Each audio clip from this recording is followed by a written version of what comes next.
Hey, where's Terry? I'm just over here, man. Mate. Wait, what's up? What's up?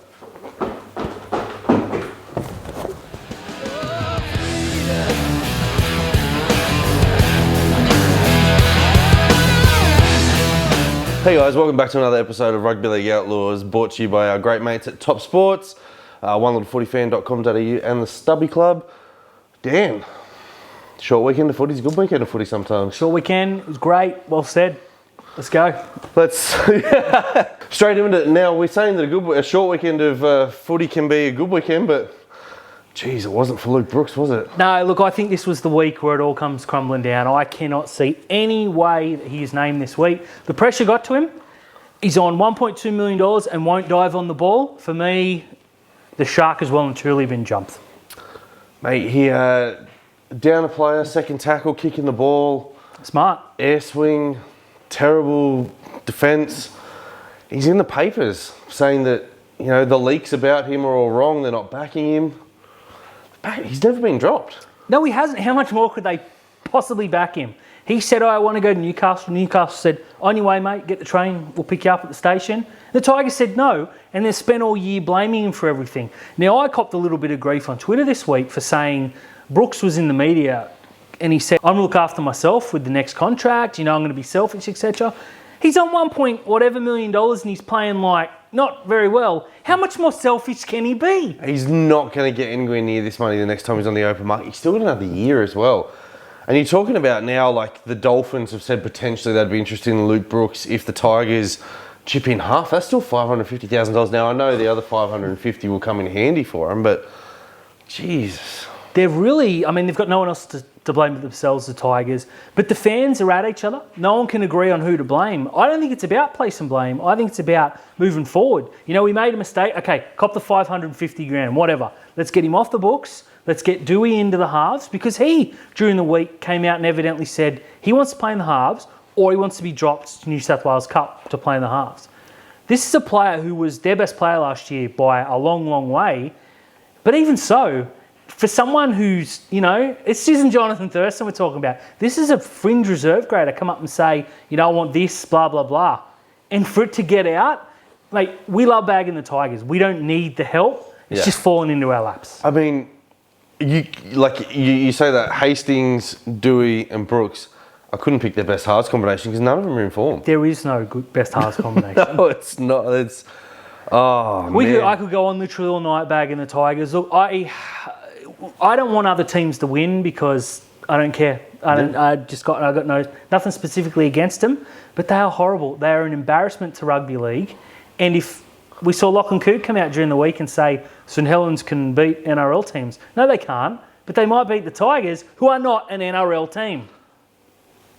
Now, Try July was a lot of fun. It really is. As we just saw. It looked $5,000. Yeah, the Sharks, they got into it. I think that Ronaldo one was probably the best one we saw on the weekend. Absolutely. Last year, Hamlin Ueli, with the people's elbow. Yeah. Fantastic. Best thing we've seen. He got $10,000 for that. I think Ronaldo and Con should get 10 for that as well. Yeah, that was it was good. And, you know, obviously it was great seeing the Indigenous players score and they get up and do their dancing, and there were some shockers. But look, all you got to do is just get up and just throw your hands in the air or whatever. Gutherino him. Yeah, do something. It's $5,000 for a worthy cause. I saw someone online. There's always one who said it's disrespectful to celebrate after a try. It's $5,000 for charity. Get up, wiggle your hips, bank the $5,000. It's disrespectful not to celebrate. It is. You can't get up and be like. Imagine telling Henry Farfili it was disrespectful every time he chopped and drank. Get out of here. I liked it, and there was a good one. I can't remember who scored. Papa Lee with the chuck and the pose.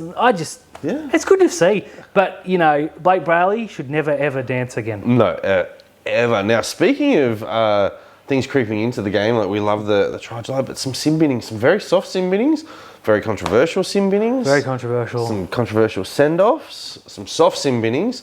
And some players that should have been sent off that were sin bin. The whole world's upside down. Now, let's go. To start off with, the Brandon Smith calling the referee a cheat. He should have been sent? Should have been sent. The precedent is there. You call the ref a cheat, you're off. How he came back is well beyond me. Yeah. Now, I was listening to Triple M and Brent Reid, Ben Dobbo and Ryan Girdler are saying, he should only get a $1,000 fine because he apologised. Well, it doesn't matter. you know, what, are we saying that you can go and elbow someone in the face in the middle of a game and apologise to them? No, like you're taking. Fair enough if you don't think the referee's having a good game or it's a bad call or you know you don't feel you're getting the rub of the green, but to bring in the integrity and then actually accuse the referee and say it out loud, and the microphones picked it up. They did. Now there were some people that were like, "Oh, it wasn't that bad. He only called him a cheating bastard," which in itself is bad. There was a mouthful, a big tirade that was caught and inaudible, which I think's lucky because we saw the referee say, I'm not going to repeat what he said until we're in the sheds away from the cameras. So we know what he said. It was filthy, it was awful, and what was caught was disgusting. He gets what he gets. You can say, ref, and you get frustration there, or yell. Yell at the ground, or yell at a shark. Pick any player. Do not call the referee a cheat. No, and I mean, Gordon Tallis was on Triple M today, and remember, he got sent off during a State of Origin game for calling Bill Harrigan a cheat. Now, they asked Tallis what he copped, and he said he copped it worse back then because he wasn't on a lot of money compared to our guys these days. He copped a $15,000 fine. Big hit. And got a suspended sentence. Now, the equivalent for that is 3 to 4 weeks of what Brandon Smith is looking at. I think the referee got it wrong, should have sent him off. Yeah, me too. I also think that Andrew Fafita should have got sent off for that spear tackle at the end of the game. And how he's only escaped with a fine is beyond me because it was very similar to Carl Lawton's. It's ridiculous. You got Britton Nakora who makes a good tackle and is facing 1 or 2 weeks for a hip drop when Fafita, you know, and look, Fafita's tackle was horrible. It was just, it wasn't intentional, we know that, but it was dumb and it was dangerous.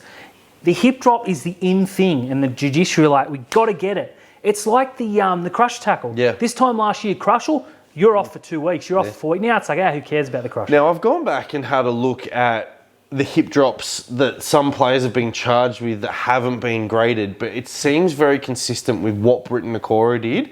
People have been copping a week. Now, I spoke to a few people around the ruling of the game on this, and they said this is actually a textbook hip drop by Britton Nakora because he hits him around the hips and then his body weight falls on the legs. So that's the definition of it. Now, where Cameron McInnes got put on report but got away is because he actually hit the legs and fell to the ground and their body accidentally got caught under, but Britt actually hit the legs and then fell onto his legs. So fair enough, a week's probably not the end. I mean, you could go in there and fight it, but is it worth it? Is it worth 2 weeks? No. It's not. Okay, 1 week. But he's copped the week, and David Clemmer got sent off for an elbow to the head and gets a $1,000 fine or a $10,000 fine, whatever it was, wasn't enough. But again, the precedent was set early this season when Felice Kafusi escaped. I don't even think they gave a penalty. No, and well, he went to the judiciary and got off. Yeah, so now a deliberate elbow to the face. Now Clemmer's made eye contact, said something to Saluka Fafita, gone down with the elbow, luckily missed. If he catches flush, we're talking 8 to 10 weeks. Yeah, and then in the Dragons game, Tarek Sims is sin-binned inside 3 minutes for a late shot on Adam Reynolds. Now, I was happy with the penalty. Yeah, penalty. When they've sin-binned him, I thought, okay, big man on little man. It was late. But then McCulloch did the same thing. 2 minutes later. 2 minutes later, and he's only put on report. There's no and McCulloch's one was later. Yeah, it was a worse tackle. Yeah. But Sims then shoulder charged the bloke in the head, should have been sent off. Yes, Tarek Sims should have been sent off. So, look, you're talking consistency, you're never going to get it. And now a lot of people are asking about Tarek Sims being the first player to be sin-binned twice in one half.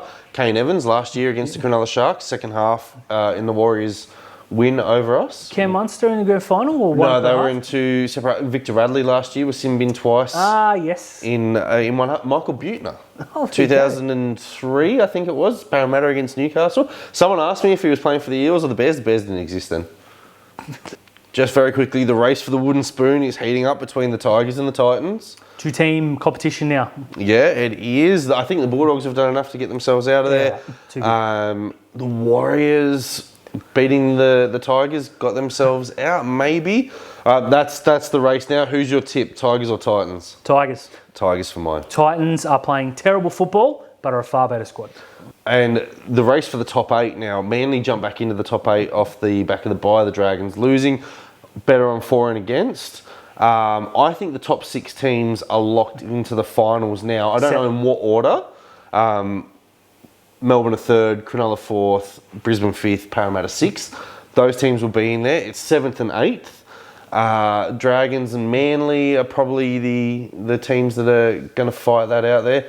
Who's going to get it? Is it Manly or is it the Dragons? What I'm saying, I think Souths are safe as well, but the Roosters they could have a run as well. But they got a pretty hard draw in. I think the Roosters are gone. I think Souths have probably done enough now. I wouldn't say that they're a lock, but they've done enough. They've got a bit of a rough. Yeah, their draw is very difficult. Well, I think Manly home.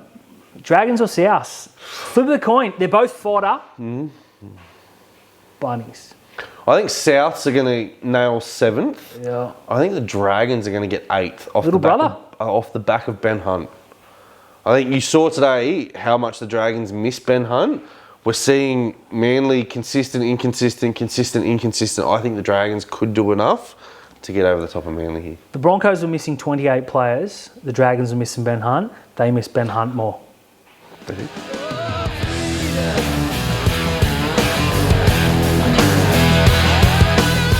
Yo, Dan.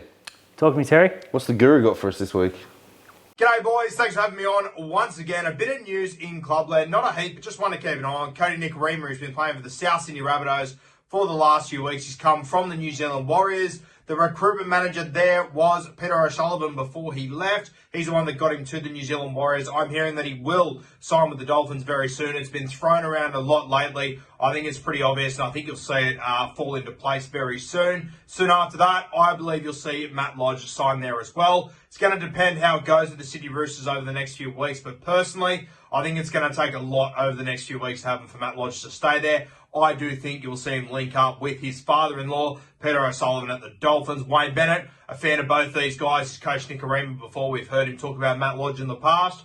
I believe both these guys will be at the Dolphins next year, so keep an eye on both of those guys. That's Clubland, done and dusted, not a heap doing there. Let's talk about State of Origin, though. Wednesday night, super exciting. The decider from Suncorp. We've already heard that Cam Munster has been ruled out of this one. Devastating for Queensland. Tommy Dearden, he will make his debut. From what I've gathered, he won't make his debut in the 6 jersey, though. I believe he will come off the bench in this one. I'm hearing that Billy Slater is leaning towards playing Ben Hunt at 5'8" to start the game, which does make sense. So their rotations will work. The Dearden, he will more than likely come on, jump into the 5'8" role, and you might see Benny Hunt jump into the 9 spot. So keep an eye on that. I think they'll go for the more experienced kicking game and just experienced game in general of Ben Hunt to start that one early. Another spot to watch is Nanai has been named to start on the right edge next to DCE defensively. They both have big issues, so keep an eye on this one.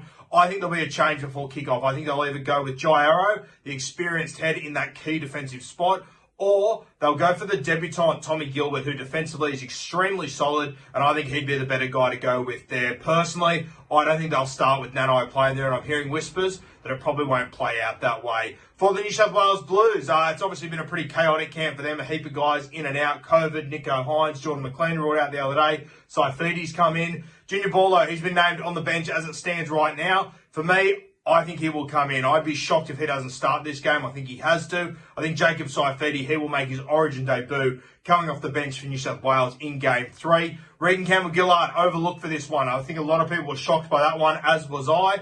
From what I've heard, Regan Campbell-Gillard probably not getting into the Origin arena anytime soon. I think that's pretty evident from the selection this week with him being overlooked, despite them only having a week or so to prepare and everything. So, pretty crazy times, a lot happening. I don't know if we've seen this many ins and outs for an Origin 3 before. It has been crazy. Cam Munster out is massive. My tip, New South Wales by 8 points. I think without Cam Munster, the Blues will go up there and get the job done. Interesting. Interesting. Very interesting. You know what else is interesting, Terry? What's that? The Shark. The Cronulla Sutherland Shark. Is it time to talk some black, white and blue, Daniel? It is time to talk some black, white and blue. And for the first time in many, many weeks, I'm very happy with the performance. Yeah, look, I've still seen some negativity online. Talk to me. You can't make everyone happy. Yeah. We just beat the Storm. You put 6 tries on the Storm. Someone is going to come out and say, no Cam Munster, no Harry Grant. Who cares? That side are still incredible. You got Pappenhausen, Hughes and Smith. Yeah. Those 3 slot into 90% of the teams. Shush with your negativity. What a win. That was the best performance of the season. That was the best performance of the season. That's the best performance in a long time as well. And we're with Nico Hines. It's as close to an 80-minute performance as you'll get. Now, I've seen a lot online.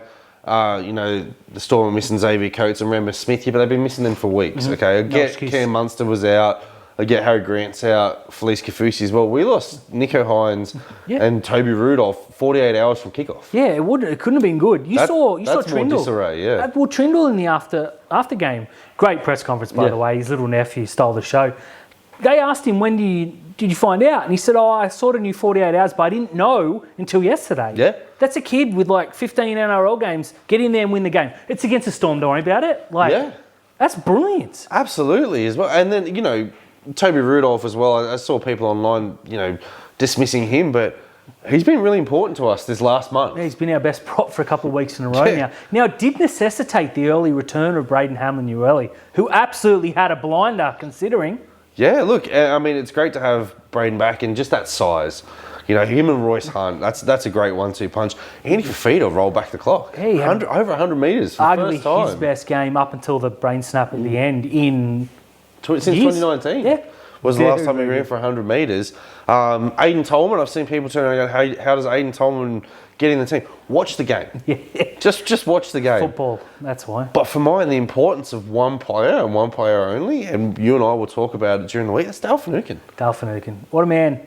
It's just, him being there means so much to this club. He's the heart and soul, and he's been there less than 6 months. He returned against the Gold Coast Titans 25 minutes into the game. Since his return, our line has not been crossed while he's been on the field. The Titans didn't score a try for the rest of the game. The Dogs scored one try. Finucane was off the field. The Storm scored one try. Finucane's off the field. It's no coincidence that we have looked so much better. Now, I could go into depth on Dale Finucane, but you'll need to tune into Fins Up this week because I've got some serious stats on this about players who have gotten better and better and better and how they drop off when he's not around. One of the biggest ones, Cam McInnes. Fantastic.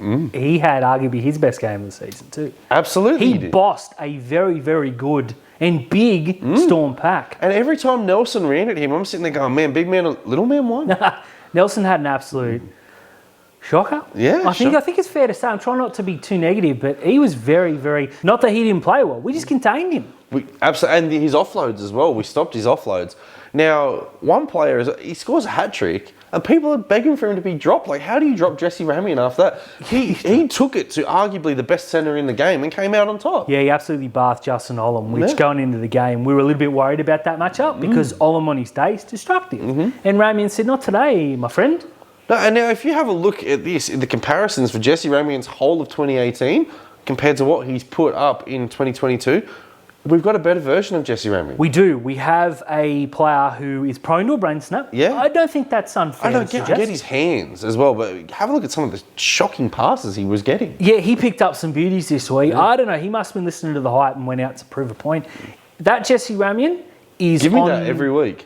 Probably not New South Wales quality, but not far off. No. But the consistency's got to be there. Yeah. But that Jesse Ramian is the difference between us turning up to a prelim and us being in a prelim. Yeah, and look, Jesse Ramian there stops a 5'8" like Jack Whiten from getting a starting spot when they're turning around going, okay, well, our two starting centres are out. Like, Ramian's name wasn't even thrown up.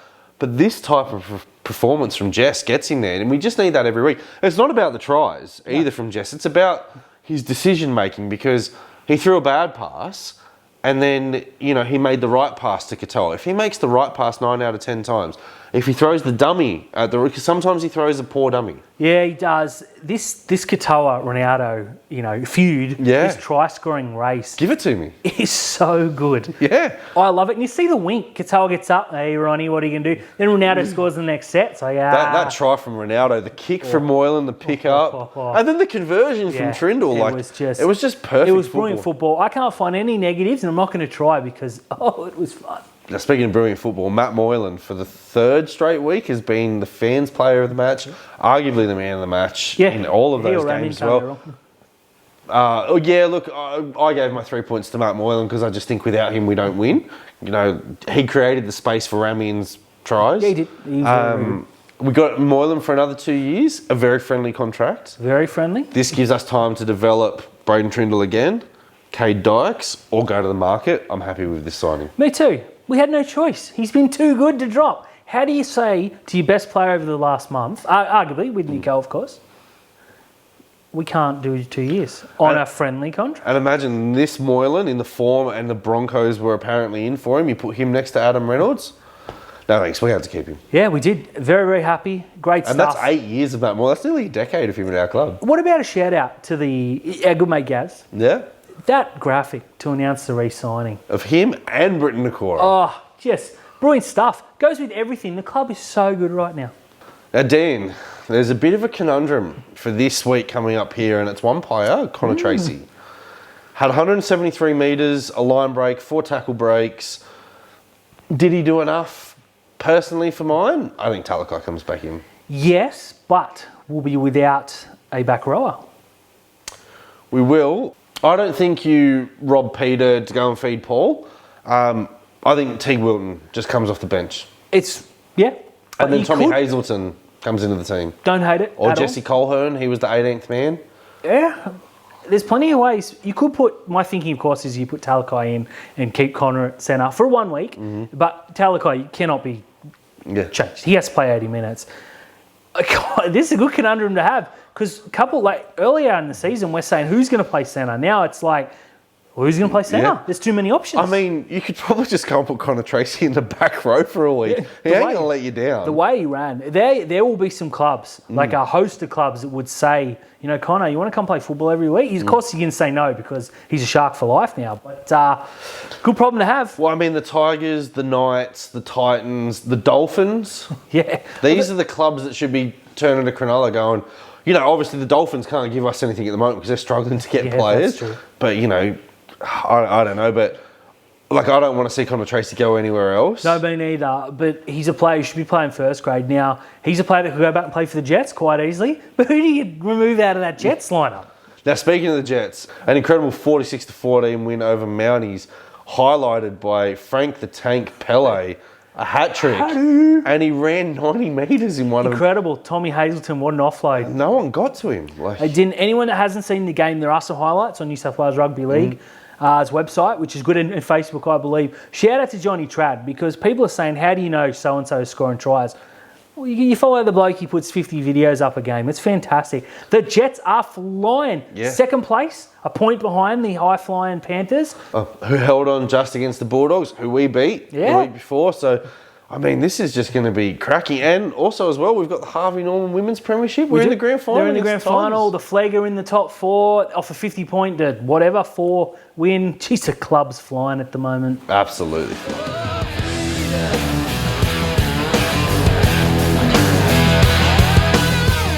Terry. Talk to me, Dan. Time for some top sport tips.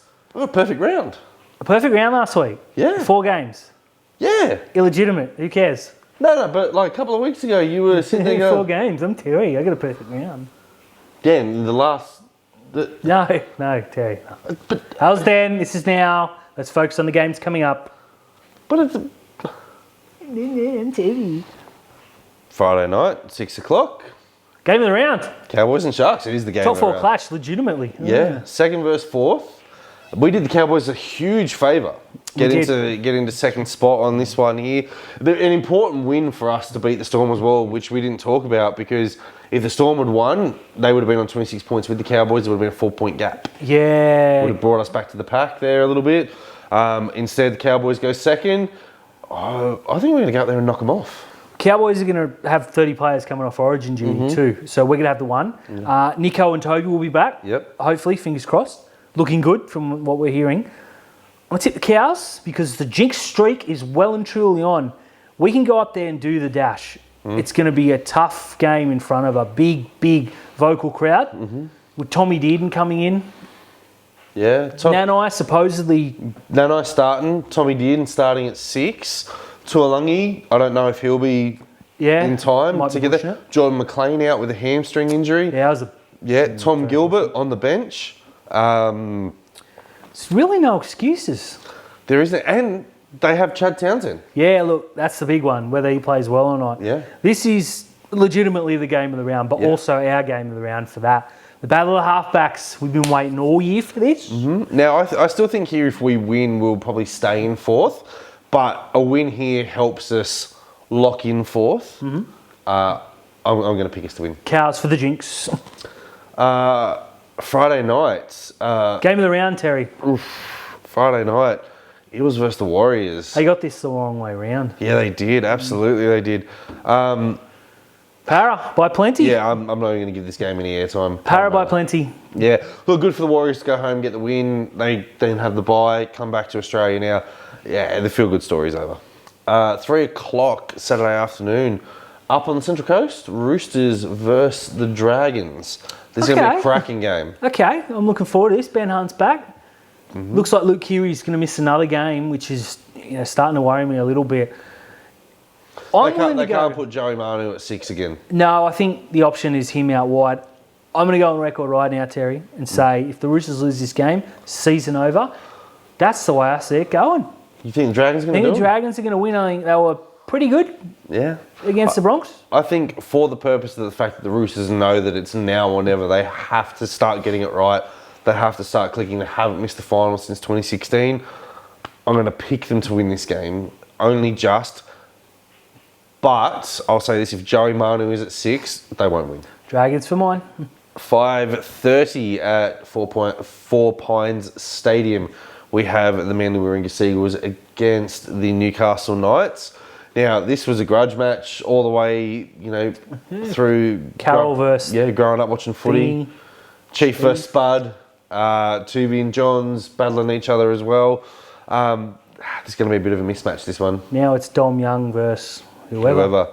Yeah, look, I think Manly are going to win this and win it quite well. Yeah, I think so. I think Ruben Garrick is in sensational form. I think Cherry Evans is going to come back off a horrible loss and go well. I think Cherry Evans will be rested for this game. They'll go with the Schuster-Foran combo. That's fair call. On this one here, but I'm going to pick Manly still to win. I'm very, very confident in this tip. Now, the last game of the 4X Cup. Yeah, not that it matters. It's done. It's done. Brisbane. Congratulations to the Cowboys. Cowboys, congratulations. We have the Titans against the Brisbane Broncos. Your boys. You've been showing so much faith into them. Every single week I get behind them, and it will be no different this week, Terry. This is the week, not the preceding 28, that they're going to come good. Maybe. Probably not. Against the Broncos? Mate, I've circled. It's done. Well, obviously, I'm going to pick the Broncos. Yeah, well, you'd be right to do that. 2 o'clock on Sunday afternoon. Super Sunday, 3 games. Super Sunday, yeah. Yalbioti. Tigers and Panthers. Now, Panthers are probably going to rest all their Origin players. Doesn't matter. Doesn't matter. The Panthers reserve grade team, even missing 4 players this past weekend, lapsed the Tigers. This will be one of those $1.01 versus $17 things, as it should be. Now, I don't think the Panthers can rest both the halves. So I think either Cleary or Luai plays, and then the following week the other one will have the rest. Yeah, look, that's a fair call. I'm hoping they play Cleary this week and rest him next week for no reason at all. Apart from his super coach. Yeah, and the Sharks play him next week. But I don't know. Kurt Falls will blow him apart. He's the best half on the field. Or Sullivan. Either or. Doesn't even matter. Yeah. This will be a flogging. I had a serious question for you. Mm-hmm. Do the Tigers win a game for the rest of the year? Because we thought, when were they going to win their first game? Now, do they win a game? And if not, that would make Noddy the first interim coach to not win a game. Ooh, it's tough. He's been served up an absolute dog's breakfast. I had to look at their draw because I knew this question was coming. There's 2 winnable games. I think they play Newcastle, maybe the Bulldogs. All the other games they'll get flogged. So, no. 4 o'clock. Sunday afternoon. This is going to be an absolute cracker. Storm versus the Raiders. Now, the Raiders season is just about done. If they lose this, it is. Can the Storm pull the life support out? However, the Raiders' record in Melbourne over recent years, has been absolutely fantastic. Excellent. Now, Jack Whiten should be fresh for this game, 18th man. Munster as well. Munster will be back, yeah. Or, he'll get out of COVID. by a day, I think. I'm going to stick with Melbourne on this one. They've been embarrassed the last 2 weeks. Craig Bellamy is going to tear shreds off of them. Ooh. Absolute shreds off of them. Did you see Brandon Smith in that post-match interview? Ask me another question. I don't want to go back. Yeah. Ooh, they'll win, and they'll win considerably. Yeah, and I think this puts the end to the Raiders, who fought back, but ultimately they just don't have enough talent down there. They don't. They have a forward pack to match it. This should be a good game. I'm really excited for this. But in terms of a contest, I think Melbourne by plenty. Yeah, Felice Kafusi back from the United States as well. Probably Good news. edges Melbourne even further. Yeah, they win. And Sunday night, the Dogs against the Bunnies. It's actually going to be a really fun game. Look, I know Canterbury were bad in atrocious conditions. Yeah, it's tough. But everyone was bad in atrocious conditions that weekend. I don't look at that game there. I just think Cronulla won the game. Have a look at the weeks leading up to that, and the Dogs on a dry track. They're in good form. The Bunnies are in good form as well. Yeah, they've been playing well the last few weeks. I know you're tipping the Dogs though, Dan. Picking the Dogs. They're 2-0 with Mick Potter at the helm. Now, I don't count the Sharks game because it falls into my narrative quite well. Yep. They'll be 3-0 at the end of this week. The Bunnies have been good since Latrell came back. No coincidence there. But I think Burton's coming off a shocker against Cronulla. I think he goes ballistic here. And I think Latrell maybe has a difficult game under that high ball. Well, I mean, that's even if Matt Burton plays. I think he'll play. Yeah, I think he'll play as well. Centres don't really do much these days. I think Latrell Mitchell, though, he has ruled himself out of Origin to focus on Souths. Yeah, he's been and if he puts in a shocker, people are going to turn around and go, we should just play for New South Wales. Fair call. I'm going to pick Souths to win this game 13 plus off the back of some Latrell magic. I'll go the Bulldogs by 2. Speaking of Origin, quick tip. New South Wales by how many? Queensland by 4. Blues by 20.